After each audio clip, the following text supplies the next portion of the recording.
إن الحمد لله نحمده ونستعينه ونستغفره ونعوذ بالله من شرور أنفسنا ومن سيئات أعمالنا من يهده الله فلا مضل له ومن يضلل فلا هادي له أشهد أن لا إله إلا الله وأشهد أن محمدا عبده ورسوله اللهم صل على سيدنا محمد وعلى آله وصحبه أجمعين أما بعد قال تعالى في القرآن العظيم أعوذ بالله من الشيطان الرجيم بسم الله الرحمن الرحيم إنما يأمر مساجد الله من آمن بالله واليوم الآخر قال رسول الله صلى الله عليه وسلم من قال آخر كلام لا إله إلا الله لأهل الجنة.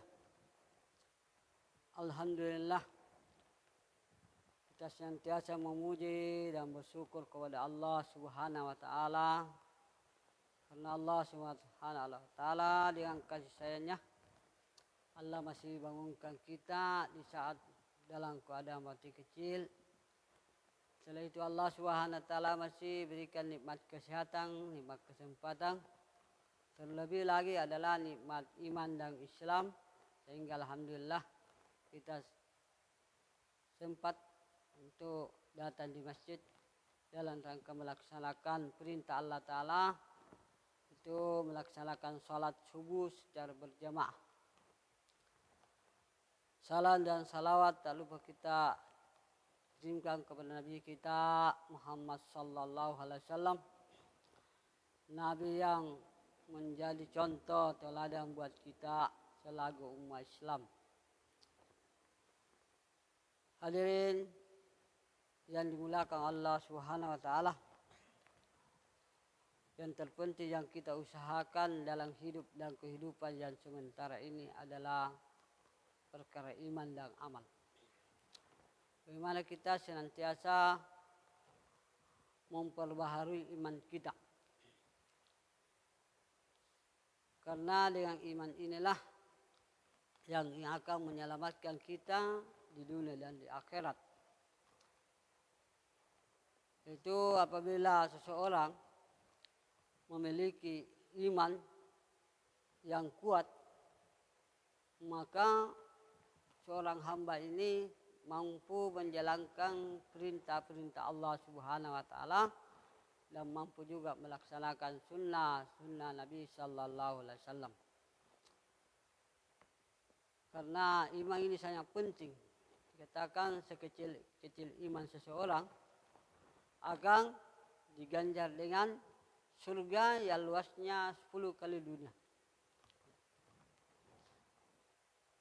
Dan barang siapa di akhir hayatnya mampu mengucapkan la ilaha illallah, pasti dijamin masuk surga.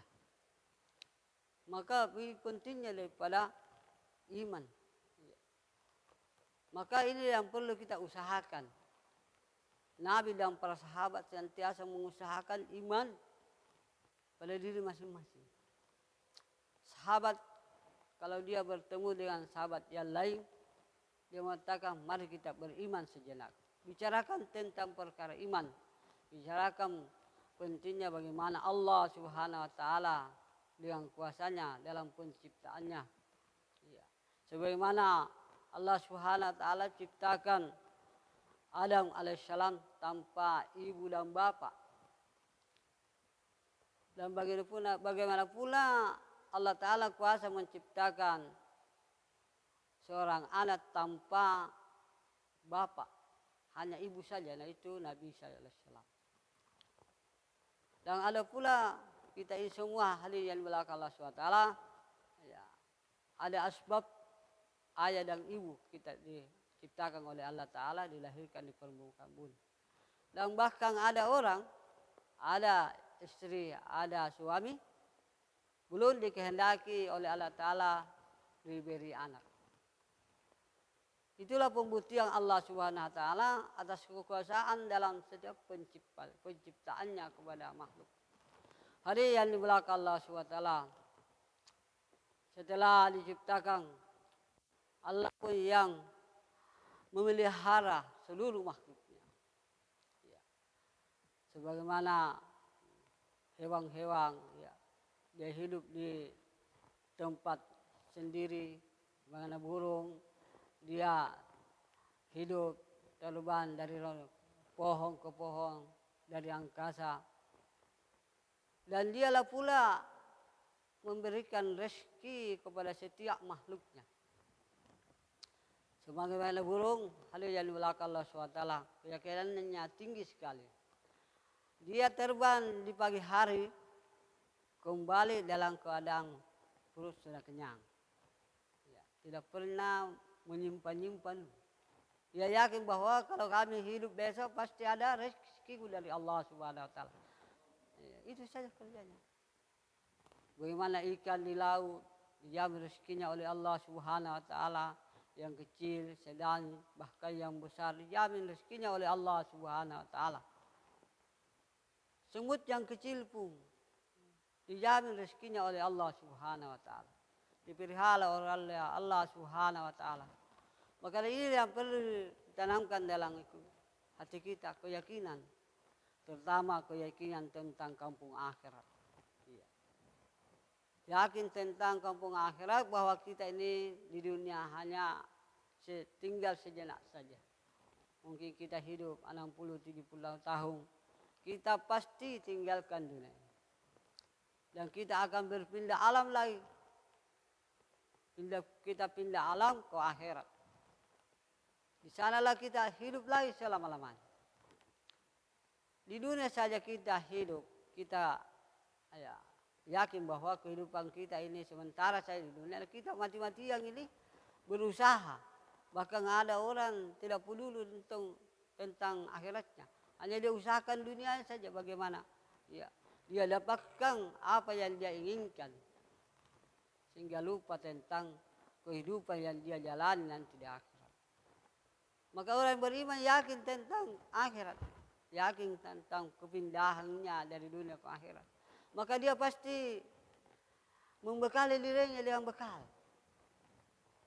Kita saat ini bekali diri kita dengan rumah, kendaraan, pakaian, makanan, minuman. Bagaimana kita enak ini di dunia. Namun hadirin, tempat yang kita jalani, yang hidup kita di sana selama-lamanya, perlu juga diusahakan. Terutama iman, keyakinan kepada Allah Subhanahu wa taala. Di samping kita yakin kepada Allah SWT, yakin juga dengan perintah-perintah Allah Ta'ala, terutama perintah sholat. Karena inilah yang terpenting, yang tertinggi setelah iman. Maka dengan sholat inilah membantu kita, menolong kita nanti di akhirat, ditolong oleh Allah Subhanahu wa taala melalui sholat yang kita kerjakan. Di dunia saja dengan sholat ini Allah Ta'ala bantu kita. Apabila kita betul-betul yakin kepada Allah Subhanahu wa taala. Bagaimana sahabat yakinnya betul kepada Allah Subhanahu wa taala. Setiap ada keperluan dia pasti melaksanakan sholat. Bukan wajib saja, tapi dia utamakan sholat-sholat sunnahnya. Bagaimana senantiasa mendapat pertolongan Allah Ta'ala melalui sholat. Wasta'inu bisyabari wassalat. Sabar dan sholat untuk mendapatkan pertolongan dari Allah Subhanahu wa taala. Jadi sahabat itu apabila ada keperluan, sebuah dikisahkan sahabat Ali pulang dari perang, dia tanya istrinya, apakah ada makanan? Istri mengatakan tidak ada. Maka dia kembali masuk ke masjid, kembali sholat, memperbaiki sholatnya. Setelah itu dia kembali lagi, bertanya lagi, adakah makanan? Maka mesti mengatakan tidak ada. Kembali lagi mungkin dia kontrol sholatnya, dia kontrol wudhunya, mungkin ada kekurangan dan wudhu kembali sholat dengan khusyuk. Jika kali mengulang-ulang sholatnya itu baru Allah Subhanahu wa taala turunkan pertolongan dengan pabrik gandumnya, dia berputar sendirinya sehingga mengeluarkan gandum. Maka dia kembali, dia melihat banyak sekali gandum. Maka dia tidak sadar bahwa ini pertolongan Allah Ta'ala melalui syarat kami. Maka dia buka itu pabrik gandum. Serentak itu pabrik gandum berhenti dan tidak lagi mengeluarkan gandum. Disampaikan kepada Nabi. Maka Nabi bersabda bahwa itulah pertolongan Allah Ta'ala melalui sholatmu. Sekiranya kau tidak buka pabrik gandum itu, pasti dia mengeluarkan gandum sampai kiamat.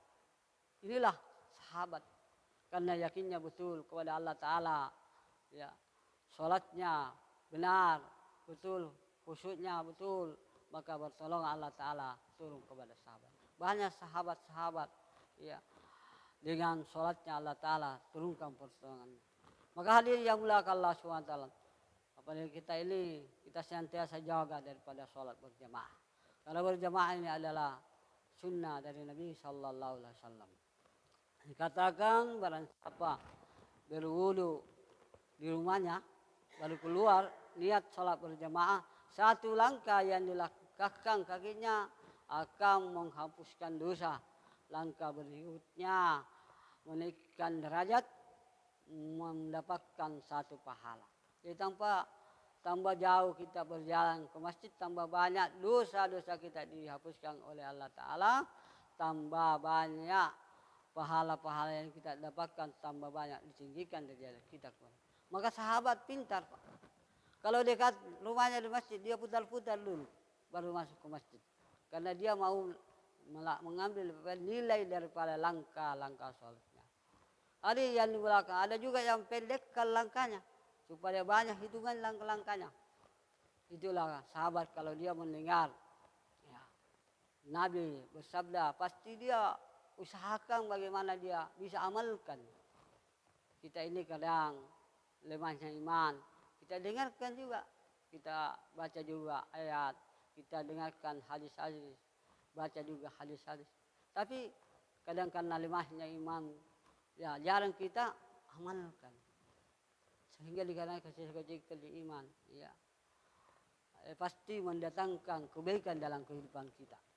Maka hadirin yang dimuliakan Allah Subhanahu Wa Taala, apabila kita salat berjamaah mendapatkan 27 derajat. Nah, kalau kita kerjakan di rumah itu hanya satu saja, itu kalau sempurna. Maka kita ini usahakan bagaimana mendapatkan daripada pahala-pahala yang besar sebagai bekal untuk kampung air. Hadirin yang dimuliakan Allah Subhanahu Wa Taala, itulah pentingnya daripada mendapatkan ilmu-ilmu agama. Terutama bagaimana senantiasa kita buat taklim, ya, terutama taklim fadail, yang bagaimana kita tahu tentang keutamaan setiap amal, ya, dan berusaha bagaimana kita juga belajar masalah ilmu masyail tentang hukum-hukum agama. Karena semua ini bila kita kerjakan, kita amalkan, akan bernilai pahala di sisi Allah Subhanahu Wa Taala. Sehingga dikatakan barang siapa memudahkan langkahnya keluar untuk menuntut ilmu, maka Allah Subhanahu Wa Taala memudahkan langkahnya masuk surga. Hadirin yang dimuliakan Allah Subhanahu Wa Taala, dengan ilmu inilah kita akan mengetahui mana perintah dan mana larangan. Dan kita senantiasa mengingat Allah Ta'ala. Kalau ini wajib, ini sunnah, ini semua atas perintah Allah Subhanahu Wa Taala. Maka kita senantiasa ingat kepada Allah Subhanahu Wa Taala. Ala zikrillahi tatmainnal qulub. Hanya dengan mengingat Allah Ta'ala, hati menjadi tenang. Jadi mengingat Allah Ta'ala ini baik kita berjalan, baik kita berdiri, duduk, berbaring, kita senantiasa ingat kepada Allah Subhanahu Wa Taala. Karena inilah yang mendatangkan daripada nikmat dari Allah Subhanahu Wa Taala, mendatangkan ketenangan dalam hati kita. Maka kita senantiasa berzikir, terutama membaca Al-Quran. Masya Allah, satu ayat yang di kitab, satu huruf yang kita baca mendapatkan 30 pahala. Bagaimana kalau satu ayat? Tambah banyak ayat yang kita baca, tambah banyak pahala-pahala yang kita dapatkan. Maka kita senantiasa memperbaiki bacaan-bacaan kita. Kita belajar pada guru-guru yang ahli dalam bacaan Al-Quran.